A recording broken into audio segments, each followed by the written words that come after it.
On passe au professeur Mohsin Tiliwa de l'université Moulay Ismail, pardon, de la faculté des sciences et techniques de Rachidia.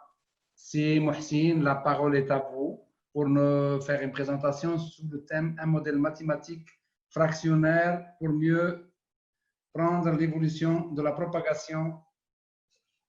Et la parole est à vous. Merci. D'accord. Donc, merci, monsieur le vice-doyen.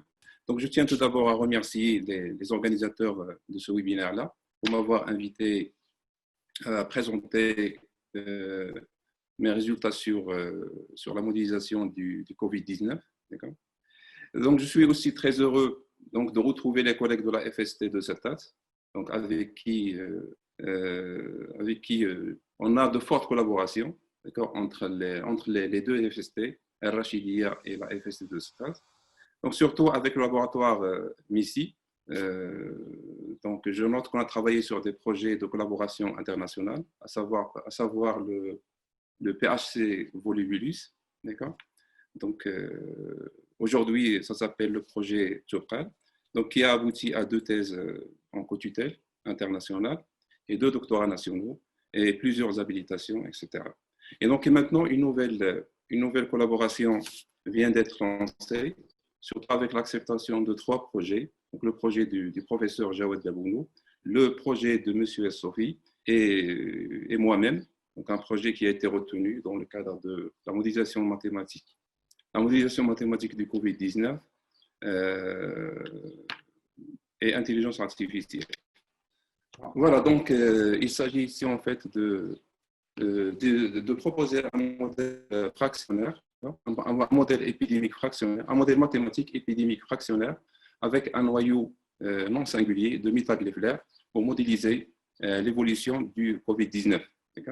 Donc, il s'agit ici d'un travail en cours avec l'étudiant Hassan Ardaoui de la FST Rachidia. Donc, pour le plan de cette présentation-là, je vais commencer par cette introduction. Je vais rappeler quelques définitions pour les dérivés fractionnaires en général. Donc, en même temps, je vais proposer le modèle et je dois démontrer quelques résultats de base comme l'existence, l'unicité, la positivité et la bonitude des solutions. Donc, ce sont des résultats avant d'entamer quoi que ce soit sur le plan numérique ou sur le plan de stabilité. Donc, une fois c'est fait, je passe à la présentation de quelques résultats de stabilité qu'on a réussi à obtenir dans le cadre de ce modèle-là et enchaîner ensuite avec des simulations numériques. Là aussi, on a commencé à travailler sur l'intelligence artificielle pour la prédiction des infections, surtout pour le Covid-19. Donc là, c'est un début de travail. Donc plutôt, je vais me concentrer ici sur le modèle fractionnaire. Et ce qui est intelligence artificielle, c'est aussi en cours. Et je vais terminer par des conclusions par une conclusion et des perspectives. Donc voilà. Donc, ici, on sait maintenant que le Covid-19, c'est une pandémie donc, qui a bouleversé carrément le monde. Et donc, il y a de plus en plus de recherches qui s'intéressent à la modélisation, la prédiction, l'évolution de la propagation, ainsi de suite. Donc, il y a des modèles mathématiques, des modèles de l'intelligence artificielle, des modèles économiques. Vous avez tout ce qu'il faut maintenant. C'est-à-dire qu'il y a des gens qui s'intéressent à ça. Donc, comme il vient de dire là tout à l'heure M. Dabounou sur le modèle SR, donc la présentation qu'il a fait, c'est une présentation de base. Donc, je n'ai pas besoin maintenant de reprendre les SIR. Donc, c'est déjà fait. Et donc, pour la modélisation du Covid-19, donc, en général, en fait, ici, on ne se limite pas. Donc, il y a des gens qui utilisent les SIR tout court. Il y a des gens qui ajoutent des compartiments comme le E. Et donc, le modèle devient SEIR. Il y en a qui ajoutent des compartiments des gens qui sont mis en quarantaine. D'accord? Et donc, là, vous parlez de SEQR. Donc, ça va dépendre de ce que vous voulez modéliser. Il y a aussi le SEIHDR. D'accord? Donc, là, on tient compte des décès et des hospitalisations. Il y a le SEQRD, MSIR, SUT. Donc, il y a Il y a beaucoup de modèles, et donc ça dépend de ce qu'on cherche à faire et de ce qu'on cherche à modéliser. Et bien sûr, il y a des modèles classiques avec retard, et là aussi, c'est une autre chose à discuter. Donc, l'objectif ici dans cet exposé-là, c'est plutôt de regarder ce qui se passe quand on considère des dérivés fractionnaires et quel est l'effet de l'ordre fractionnaire dans l'étude de l'impact du caractère mémoire ou de l'histoire de l'épidémie sur l'avenir, sur le futur de l'épidémie. Et donc, ici, donc, les dérivés fractionnaires, en général, on les introduit, c'est pour tenir compte de ce qui s'est passé avant. Donc, on a l'historique, on a la mémoire, et en général, dans les problèmes d'épidémiologie, la virologie, l'écologie, et de suite, donc on a toujours besoin de savoir ce qui s'est passé avant pour se décider de l'avenir. Donc, c'est ça l'intérêt en fait des dérivés fractionnaires. Et donc, la dérivée fractionnaire ici, il va consister à remplacer la dérivée classique ordinaire en une dérivée de type ABC, Atangana, Baliano, au sens de Caputo. Donc, les dérivées fractionnaires, ils sont nombreuses, d'accord? Bon, je parle quand même ici de quelques travaux récents sur le Covid-19. Donc, il y a des gens déjà qui ont publié des travaux pour la modélisation classique, pour la modélisation fractionnaire. Par exemple, le premier, c'est une modélisation avec des dérivés ordinaires. La deuxième référence, c'est une modélisation avec une dérivée ABC de type Atangana, Baliano et au sens de Caputo. La même chose pour donc la troisième, c'est une fraction dérivative, c'est une dérivée fractionnaire aussi. Et le dernier ici, c'est au sens de ABC, c'est-à-dire la dérivée ABC. Donc, la différence entre ces modèles-là, c'est la formulation du problème. C'est ça en fait ce qui change, c'est le modèle qui change. En fait, le principe, bien sûr, c'est le même. On a des étapes à suivre pour faire cette étude-là. Et donc, ça dépend. Ça dépend du modèle parce que donc, quand on change de modèle, bien sûr, les résultats peuvent devenir difficiles à obtenir, bien sûr. Donc, rien qu'ajouter un compartiment, ça change carrément la stabilité du problème. Donc, on peut espérer avoir une stabilité locale, une stabilité globale, et parfois, on n'arrive pas à l'avoir. D'accord? C'est ça le problème. Donc, surtout la stabilité globale des déséquilibres endémiques ou sont maladies. Voilà, donc je vais quand même définir ici la dérivée au sens d'Atangana, Baliano, Caputo. Donc, si vous avez une fonction qui est H1 dans l'intervalle AB, A inférieur à B, zeta entre 0 et 1, alors on définit cette dérivée fractionnaire avec cette manière-là. Donc, vous avez ici une fonction B, qui est une fonction de normalisation. Vous avez ici le E zeta, moins zeta t moins x zeta 1 moins zeta, c'est le noyau de Betag-Leffler. Donc, B0 égale B21 égale à 1. Voilà, donc, puisqu'on parle d'une dérivée fractionnaire, bien sûr, il y a l'intégrale fractionnaire associée qui est écrit de cette manière-là. Et bien sûr, on a besoin de ce genre de formule parce qu'il permet de faire des maths. Et donc, cette dérivée-là, je veux dire qu'elle est nouvelle. Donc, il a été proposé en 2016 par Atangana et Baliano dans cet article-là. Et depuis, donc, il y a des gens qui s'intéressent de plus en plus à cette dérivée-là parce qu'elle généralise en quelque sorte la dérivée au sens de Caputo classique et la dérivée au sens de Caputo en 2015. Donc, c'est une sorte de généralisation, mais ce n'est pas la dernière dérivée fractionnaire, parce qu'il y en a d'autres, d'accord? Parce qu'il y a la dérivée de Canberra, Katugampala, Hilfer, Davidson, Chen, il y en a d'autres. Donc, ici, j'ai cité quelques-unes, mais il y en a beaucoup. Et donc, si vous voulez dire une liste exhaustive de ces dérivés, on peut consulter cet article-là, qui est de Caplado Oliveira et Tenero Machado. D'accord? Donc là, c'est une sorte de récapitulation de l'ensemble des dérivés. Voilà, donc pour le modèle adopté ici, c'est-à-dire le modèle du Covid-19, donc c'est un modèle qui était proposé par des Chinois qui travaillent dans des centres de recherche. Ben, au départ, c'était un modèle comme ça, avec une dérivée classique ici, avec une dérivée classique, au lieu de c'est S', E', E', R'. D'accord? Donc c'est un modèle qui a été proposé de cette manière-là. Donc, comme ça a été dit dans l'exposé de M. Dabounou, donc il y a ici un taux d'infection. Oui, tout à l'heure, elle a parlé d'un seul taux d'infection qui est le bêta. Donc là, j'aurai deux taux d'infection, ou deux vitesses d'infection.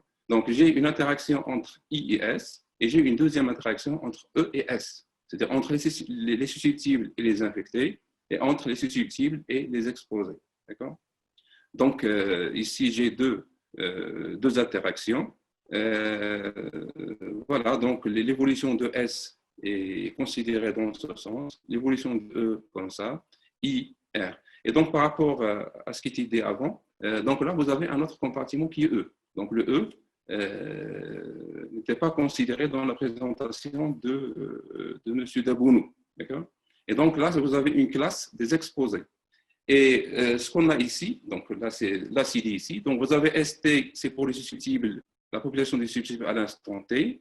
Le nombre ici, donc la différence par rapport au modèle qu'on connaît ou qu'on rencontre dans la littérature, c'est que eux, ici, à la différence donc en fait le nombre des individus qui sont infectieux et asymptomatiques, c'est-à-dire qu'ils ne présentent aucun symptôme, mais ils sont infectieux. Par contre, T, bon, ce sont les gens qui sont, pardon, pour IT, c'est le nombre des individus qui sont infectieux et présentent des symptômes de la maladie. Et RT, c'est les rétablis ou les guéris ou les gens qui sont mis en quarantaine. D'accord. Donc, le RT, on peut les appeler les rétablis si vous voulez. Donc, c'est ça en fait le modèle qu'on a considéré. Dans ce travail-là, c'est-à-dire les gens qui ont proposé son modèle, ils n'ont pas fait d'analyse mathématique, ils ont fait juste des simulations très, très élémentaires, parce qu'ils ne font pas des maths, c'est plutôt des gens des cliniques, etc. Et donc nous, ce qu'on a fait, c'est qu'on a pris le modèle comme ça, sous cette forme-là, et on a fait l'existence, l'unicité, la positivité des solutions et la bornitude des solutions.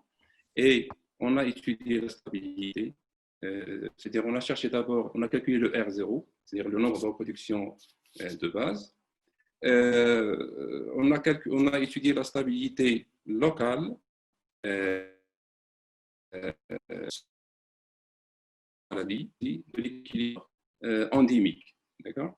C'est ce qu'on a fait. Et ensuite, on a proposé un schéma numérique. Ce n'est pas qu'on a proposé, on a simulé numériquement ce modèle-là avec des données, les données du Maroc. Voilà, donc le diagramme en fait qui représente cette évolution-là. Donc vous avez 4 compartiments, vous avez S, E, I, R. Et donc le passage des susceptibles à E, il ne se fait pas seulement à l'aide du facteur bêta 1. On a aussi un deuxième facteur bêta 2. Et donc l'explication ici est la suivante. Donc c'est que bêta 1, c'est la transmission, c'est vrai, de S à E, mais le problème ici, c'est que l'infection de S vient par un contact avec I.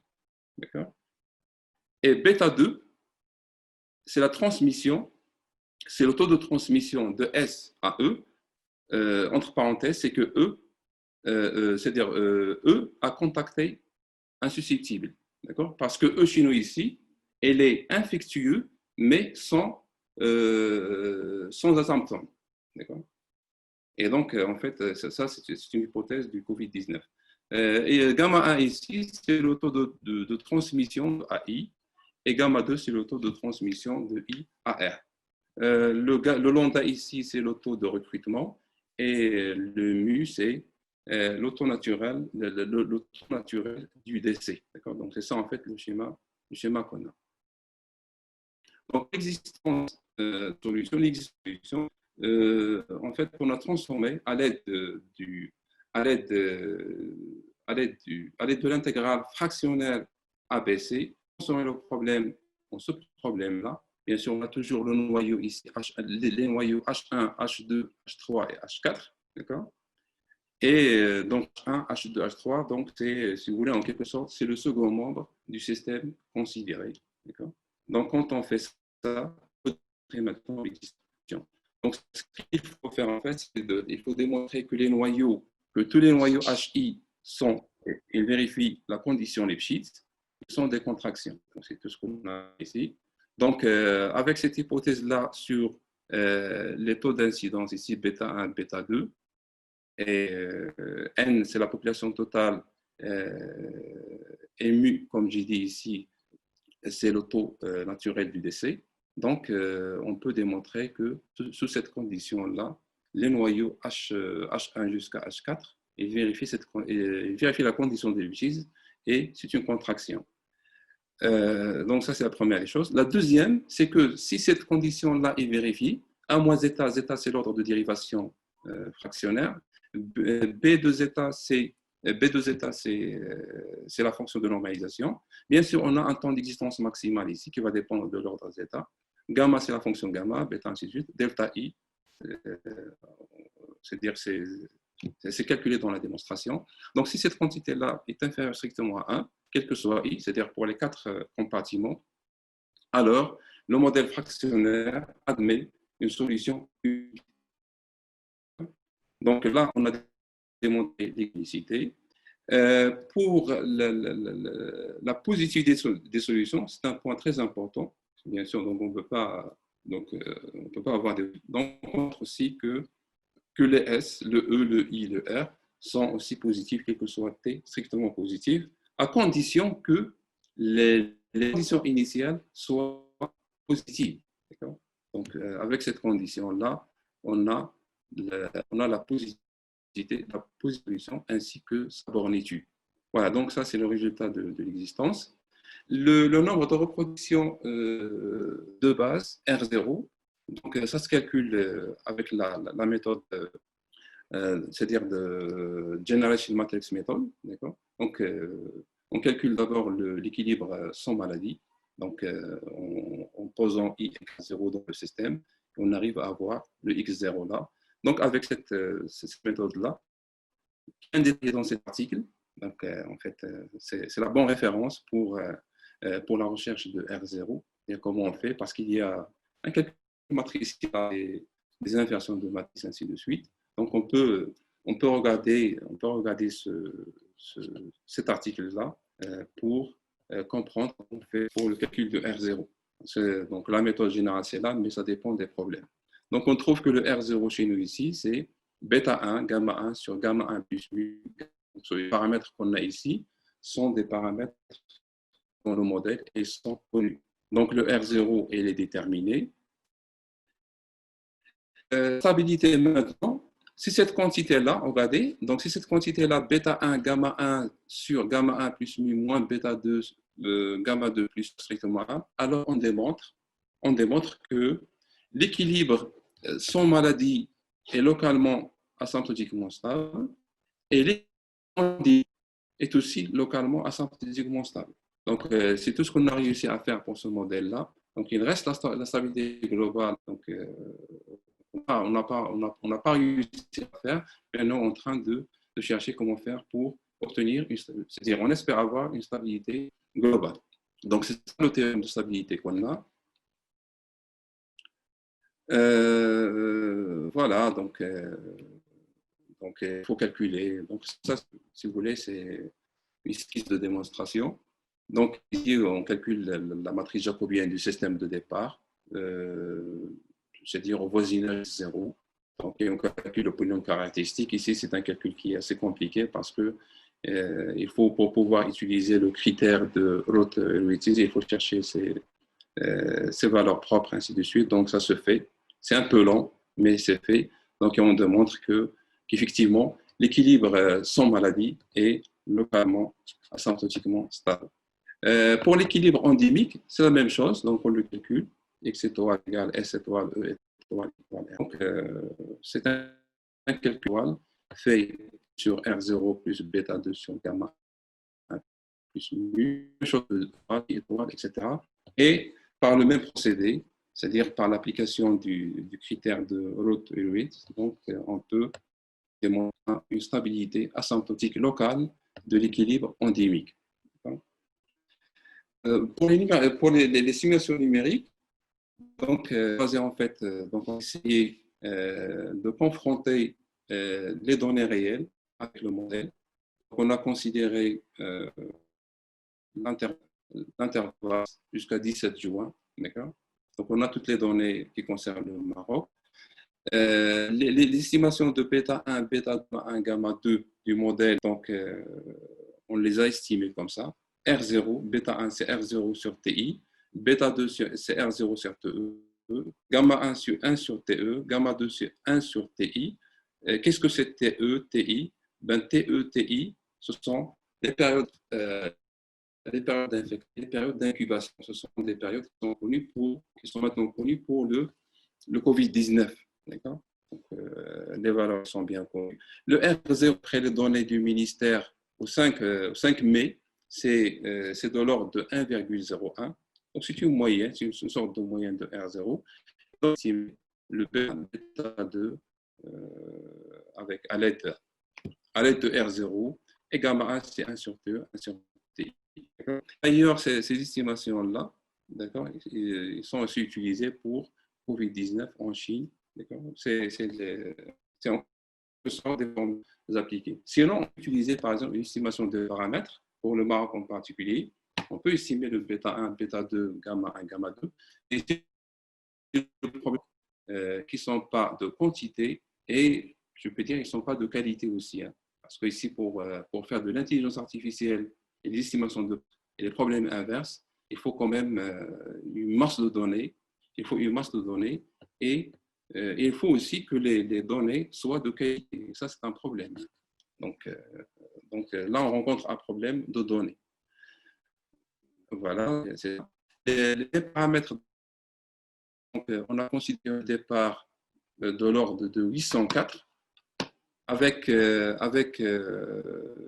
une classe des susceptibles.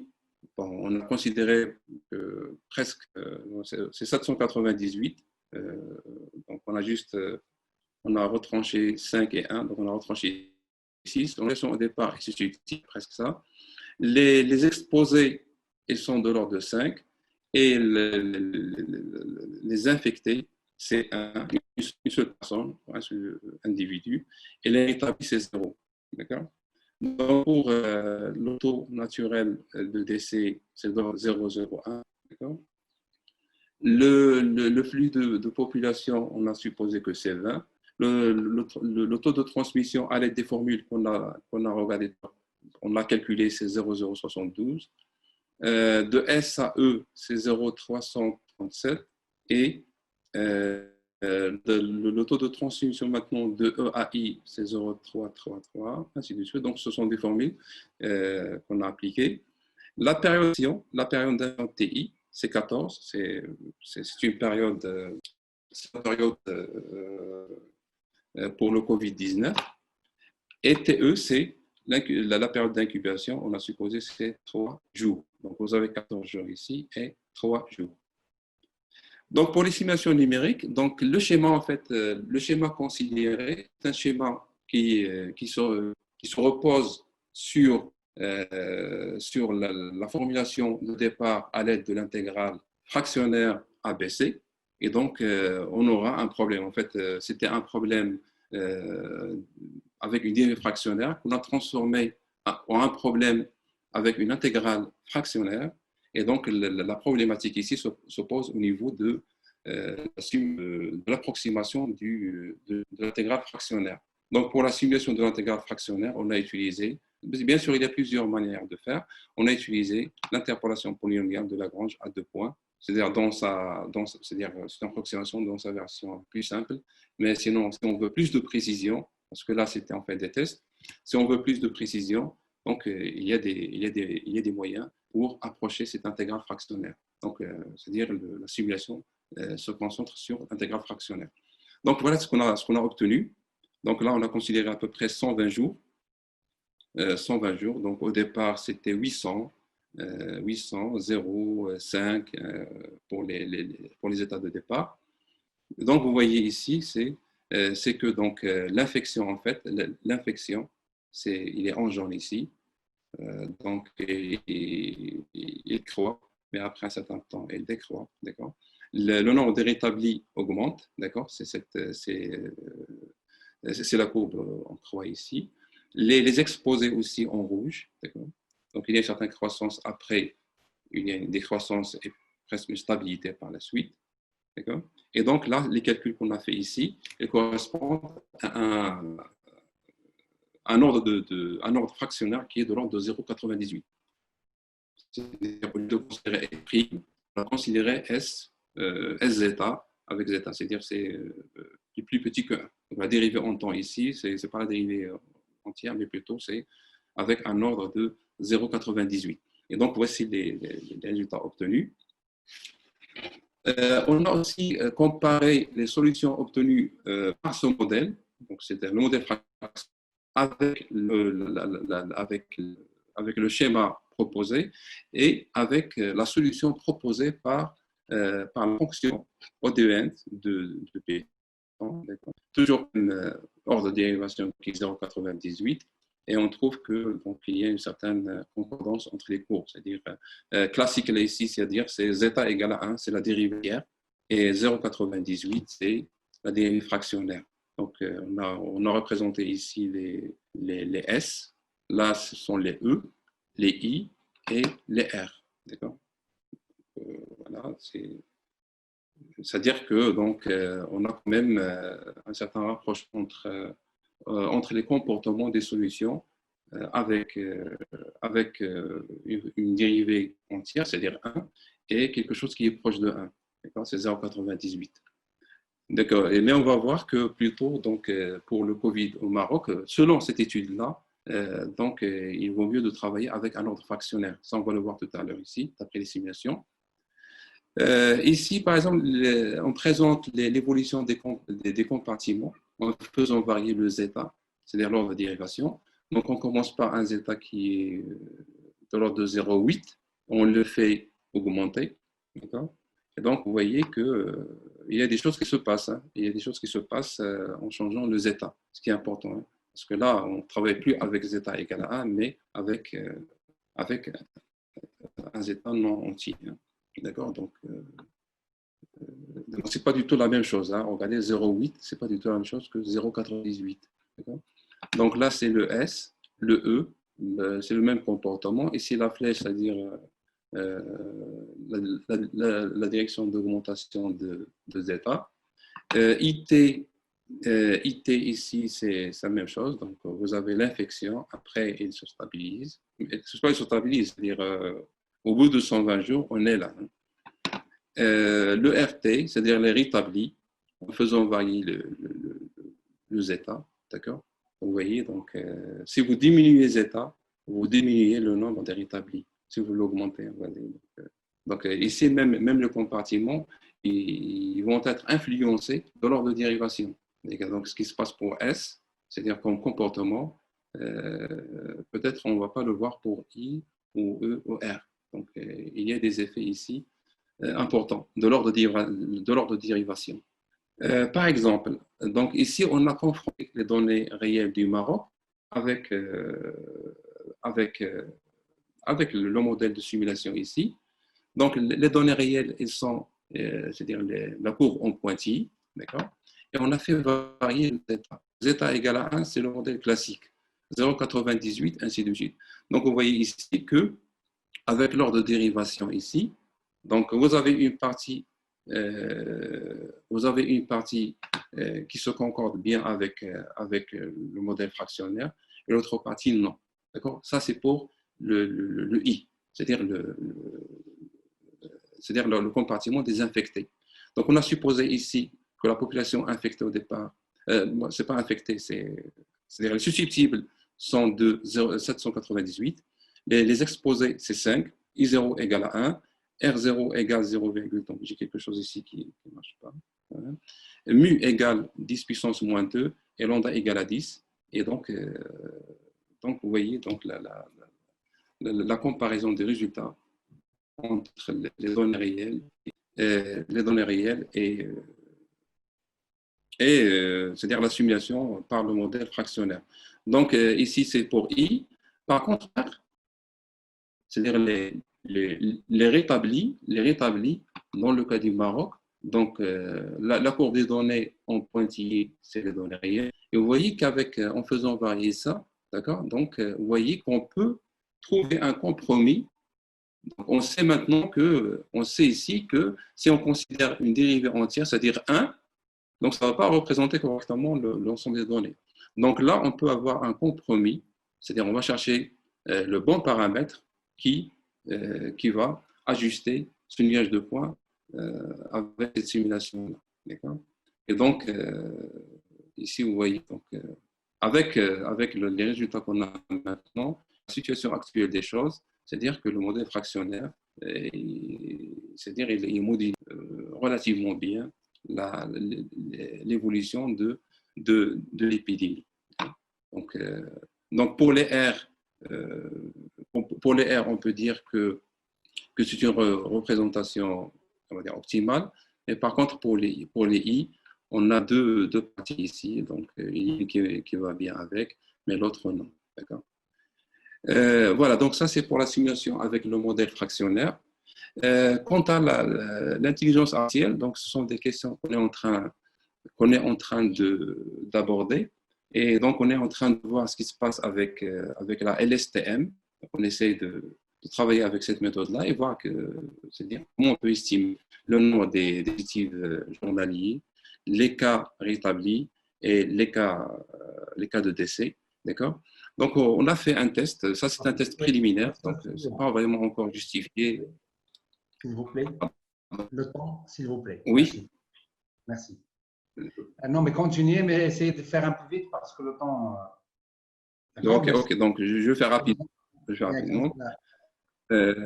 Voilà. Donc, ici, donc, on a fait une période de test. C'est celle en bleu. Non, c'est une période d'entraînement du réseau de neurones, de la LSTM, une période de test et la prédiction qui est en noir ici. Hein, d'accord?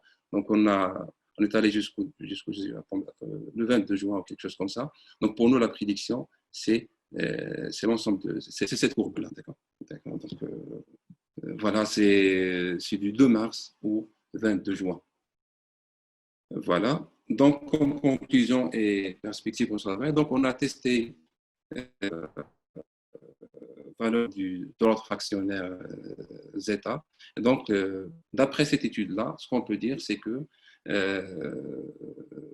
de bons résultats concernant le Covid-19 au Maroc peuvent être obtenus pour un zeta qui est inférieur strictement à 1. Voilà pourquoi, parce qu'en fait, les modèles fractionnaires, ils permettent en fait d'élucider l'information correcte de la transmission de l'infection. Et en général, bien sûr, les modèles ne peuvent pas prédire ce qui va se passer. Par contre, ils permettent en fait de prédire les cas extrêmes pour pouvoir aider les autorités de santé, ainsi de suite, pour proposer des solutions et des mesures de protection. Donc, la remarque la plus générale ici est la suivante. C'est que la précision du modèle, dans notre cas, elle dépend entièrement de quoi? C'est de la quantité de données et de la qualité. Et ça, c'est un problème, en fait. C'est un problème pour tout modèle. Et aussi, comment on interprète et comment on comprend la transmission, la dynamique de la transmission de la maladie. Donc, les deux éléments, ils sont très importants pour pouvoir proposer un modèle. Bien sûr, il faut l'améliorer et le raffiner au cours du temps. C'est ça C'est ça le plus important. C'est quelque chose qui doit suivre, qui doit se faire au fur et à mesure. D'accord. Donc, il y a quelques travaux ici sur d'ordre général à Tangana. C'est concernant les dérives fractionnaires. Un livre ici, oui, c'est un article général sur l'épidémiologie mathématique pour les gens qui sont intéressés de ça. Et bien sûr aussi, il y a d'autres travaux ici. Voilà, donc merci pour votre attention.